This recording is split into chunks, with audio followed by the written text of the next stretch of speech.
बिस्मिल्लाहिर्रहमानिर्रहीम। अस्सलाम वालेकुम। मरियम के दस्तरखान में खुश आमदीद। आज मैं आपको बहुत ही मज़े का बहुत ही आसान जो है ड्राई फ्रूट केक बनाना सिखाऊंगी। जी हाँ, आज मैं आपको बिल्कुल बेकरी स्टाइल मज़ेदार सा ड्राई फ्रूट केक बनाना सिखाऊंगी जो आप अपने टी टाइम में इस्तेमाल कर सकते हैं। तो चलें जी, रेसिपी को करते हैं स्टार्ट। यहाँ पर मैंने बाउल में जो है 50 ग्राम जो है मक्खन ले लिया था। साथ ही जो है मैंने इसमें आइसिंग शुगर ऐड कर दी है। ये जो शुगर है होममेड है, मैंने चीनी ली उसको पीस लिया, तो 1 कप आइसिंग शुगर ऐड कर देंगे। और जो मक्खन और चीनी है इसको मैं जो है अच्छे तरीके से बीट कर लूँगी।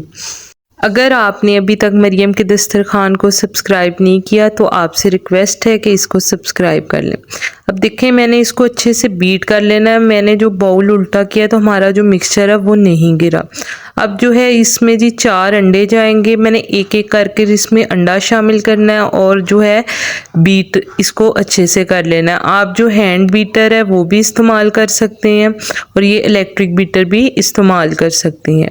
ठीक है, मैंने इसको अच्छे तरीके से बीट कर लेना है। अगर ये आपको मज़ेदार सी जो है ड्राई फ्रूट केक की रेसिपी पसंद आ रही है तो इस रेसिपी को लाइक ज़रूर कीजिएगा। तो तकरीबन 5 मिनट मैंने इसको अच्छे से बीट कर लेना है।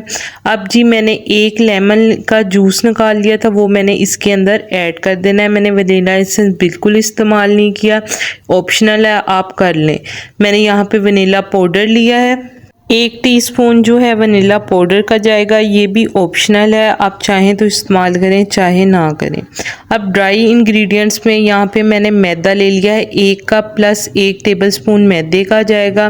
साथ ही जो है जी मैंने इसमें जो है बेकिंग पाउडर ऐड कर दिया है, half table spoon baking powder जाएगा और हाफ टी स्पून जो है वो बेकिंग सोडा जाएगा। अब इसको मैंने छाननी की मदद से अच्छे से छान लिया है और ये जो मैंने बैटर बनाया था इसके अंदर जो है मैंने ये अपने ड्राई इंग्रेडिएंट्स डालकर इसको जो है बीटर को हल्की जो है स्पीड पर मैंने चला देना है और इसको जो है मैंने अच्छे तरीके से जो है मिक्स कर लेना है। आपको पता है बेकरी में कितने महंगे केक मिलते हैं इस तरह के, तो आप घर बैठे इजी लो बजट में जो है इस तरह की रेसिपीज़ बना सकते हैं। अब आपको बिल्कुल फ़िक्र करने की नहीं ज़रूरत, मरियम का दस्तरखान आपके लिए बहुत ही मज़ेदार रेसिपी लेकर हाजिर होता है। तो जी ये देखें, इसको अब मैंने फ़ोल्ड कर लेना है।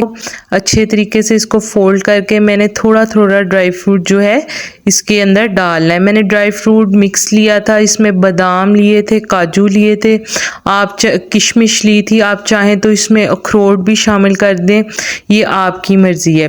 यहाँ पे मैंने सांचा एक ले लिया है, रेक्टेंगल शेप में मैंने यहाँ पे सांचा लिया है, उस पर जो है मैंने बटर पेपर लगा लिया था। अब जो है मैं अपना तैयार किया हुआ बैटर इसमें डाल दूँगी। आप देखें कितना स्मूथ हमारा बैटर बनकर तैयार हुआ है और ये केक इतना मज़े का बनता है, इतना सॉफ्ट बनता है कि मैं आपको क्या बताऊँ। आप ज़रूर इस केक को ट्राई करना और मुझे कमेंट सेक्शन में ज़रूर बताना कि आपको ये मेरी केक की रेसिपी कैसी लगी। और ये तकरीबन झटपट तैयार हो जाता है, मुझे इतना टाइम भी नहीं लगा इसको तैयार करने में। अब जो है मैंने इसके ऊपर भी ड्राई फ्रूट्स डाल दिए थे, बहुत मज़े के लगते हैं जब ये मुंह में ड्राई फ्रूट आते हैं केक के साथ। तो अब जी मैंने इसको करना है बेक, लेकिन मैंने बेक जो है वो ओवन में नहीं करना, मैंने इसको पतीले में बेक करना है। तो यहाँ पे मैंने पतीला ले लिया था और जो है मैंने इसके ऊपर जो है एक कोली रख दी थी, इसके ऊपर मैंने सांचा रख दिया था और 25 मिनट के लिए मैंने जो है इसको बेक किया है। अल्हम्दुलिल्लाह जी, आप देख सकते हैं कितना मज़े का मेरा केक बेक हुआ है और बिल्कुल बेकरी स्टाइल में हमारा जो है ये केक बेक हुआ है। अब थोड़ा सा रूम टेम्परेचर में ठंडा किया और मैं इसको उतार कर इसका बटर पेपर इसको सर्व करूँगी। अल्हम्दुलिल्लाह। यहाँ पर मैं आपको बताती चलूँ कि जो मैंने प्री हीट किया था अपने देगचे को, वो तकरीबन 15 मिनट मैंने धीमी आंच पर उसको प्री हीट किया था। तो अल्हम्दुलिल्लाह जी, आप देख सकते हैं कितना मज़े का सॉफ्ट और यमी सा ड्राई फ्रूट केक तैयार हुआ है। ये अब मैं इसको काट कर डिश आउट करूँगी। तो जल्दी से मरियम के दस्तरखान को सब्सक्राइब कर लें ताकि आपको ये मज़े की रेसिपीज़ मिलती रहें। उम्मीद करती हूँ आपको आज की मज़ेदार सी ड्राई फ्रूट केक की रेसिपी पसंद आई होगी। अगर आपको ये रेसिपी पसंद आई है तो चैनल को लाइक, सब्सक्राइब और शेयर करना मत भूलिएगा। दुआओं में अपनी याद रखिएगा। मुझे अगली वीडियो तक के लिए दें इजाज़त। तब तक के लिए अल्लाह हाफिज़।